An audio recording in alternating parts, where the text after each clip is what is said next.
Hello everyone, today I'm going to be teaching you how to create your own personalized notebook.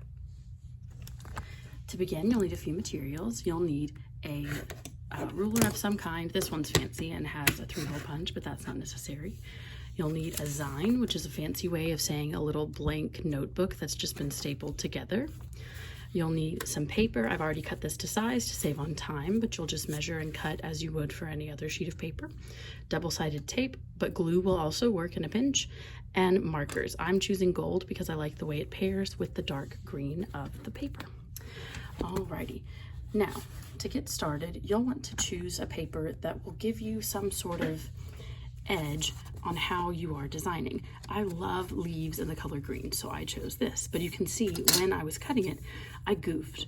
I left the part that is meant to be cut off at the top, but I've already measured. How can I fix this? Here is where it comes in that you're gonna decorate it how you personally would like it. I'm gonna take this marker, shake it up to make sure the ink is where it needs to be, and my ruler, and I'm going to use this marker to cover up that dotted line and add a sort of frame to this piece of paper. Be sure you line it up carefully because you can only draw this line once.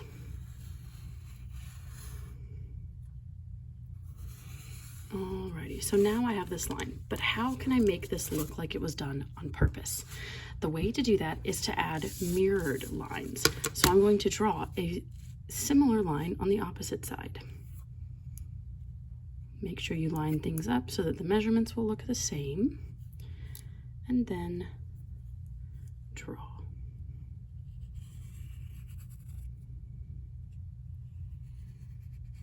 And you might want to lay something down underneath your paper to ensure that you don't accidentally draw on the surface underneath your paper. Now, in order to make this even more purposeful, I'm going to complete the frame, quote unquote frame, by drawing on the right and left side as well. That'll create these cute little boxes at the top and the bottom and complete the rectangle.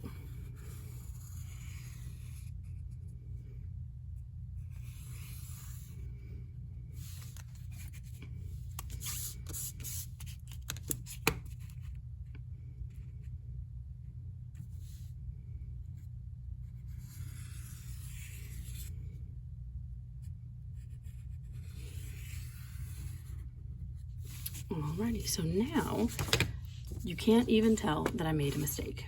However, I do want to make this purposeful, so I will also be doing it to the back side. But in order to keep things succinct, let's move on to our next step. Make sure you cap your marker so it doesn't dry out. Then what you're going to do is open up the paper that you just created, take your double-sided tape, and you're going to place your double-sided tape around the paper. Make sure you focus on the edges so that it won't come apart as easily once it's attached. In order to save on tape, I recommend focusing on the edge as opposed to the center of the piece of paper, because if the edges are adhered, then the center will be fine. But I do recommend putting at least one to keep it from kind of pillowing up.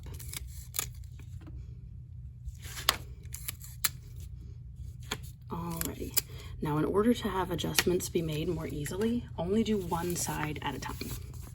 Now make sure you've got all of the loose dust off of your zine and slide it in. Make sure you pay attention to the crease where you had folded it in half. Line it up with that crease.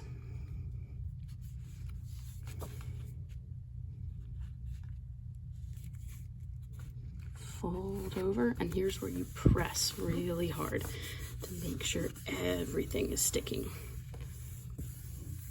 Alrighty, now let's do the other side.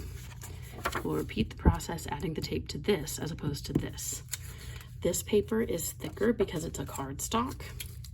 It's like a craft paper that many people use for scrapbooking.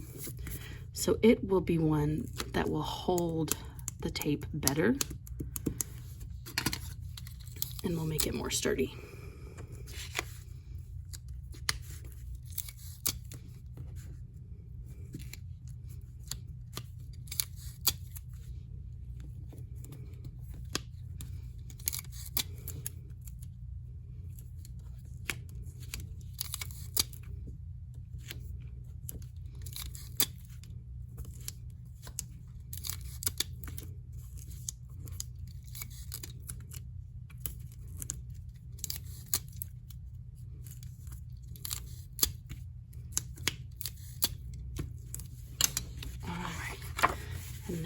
once again, press it into the page.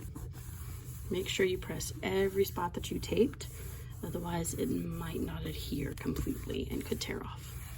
Alrighty, and there you have it.